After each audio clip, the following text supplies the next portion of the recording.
নমস্কাৰ বন্ধু বান্ধৱীসকল, মই অন্য এটি ভিডিঅ'লৈ আপোনালোকলৈ আগবঢ়াইছোঁ।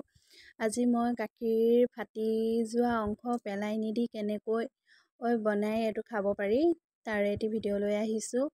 মই গাখীৰৰ ফাটি যোৱা অংশখিনি ল'লোঁ আৰু মই চাউল তিয়াই থৈছিলোঁ, এইখিনি মই পেষ্ট কৰি ল'লোঁ। পেষ্ট কৰি লৈ ইয়াত মই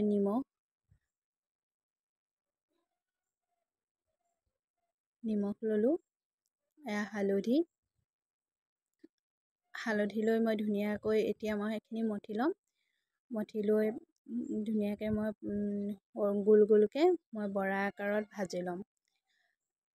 বহুতে পেলাই দিয়ে বাৰু গাখীৰ এনেকৈ ফাটি গ'লে, কিন্তু এইখিনিও যে ফাটি যোৱা অংশখিনিও যে খাব পাৰি তাৰ এটি ভিডিঅ' লৈ মই আগবঢ়ালোঁ আপোনালোকলৈ।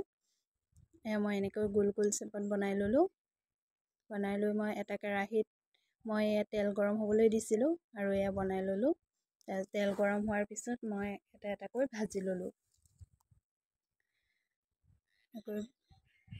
তেলত দিয়াৰ লগে লগে বৰাবোৰ ফুলি ফুলি যায়, কাৰণ ভিতৰত তেল সোমোৱাৰ লগে লগে, আৰু বহুতো ছফ্ট হয় এইবোৰ। আৰু এয়া মোৰ ভাজি হৈ গ'ল। তাৰপিছত মই আলু বইল কৰি লৈছিলোঁ, বইল কৰি থৈ লৈছিলোঁ সেইখিনি, আৰু মই কেৰাহীত তেল গৰম হ'বলৈ দি তেজপাত, গোটা জিৰা, কেৰাহীত তেল মাৰি মই এতিয়া বইল কৰি লোৱা আলুখিনি মই দি দিলোঁ।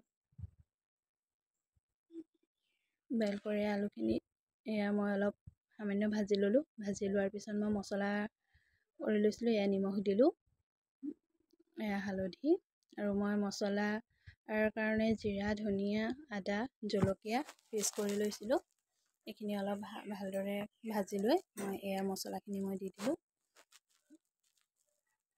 মছলাখিনি ভালদৰে ভাজি ল'ব, যাতে মছলাখিনিৰ পৰা যেতিয়া লাহে লাহে তেল এৰিবলৈ ল'ব তেতিয়া গম পাব মছলাখিনি প্ৰায় ভাজি হৈ গৈছে। এয়া দেখিছে নহয়, মছলাখিনি ভাজি হোৱাৰ পিছত মই পানী দি দিছোঁ। পানী অলপ সৰহকৈ দিব, কাৰণ বৰাখিনি পানীত দিয়াৰ লগে লগে পানী শুহি লয়। সেইকাৰণে আৰু ধুনীয়াকৈ উতলিবলৈ দি মই বৰাখিনি দি দিলোঁ।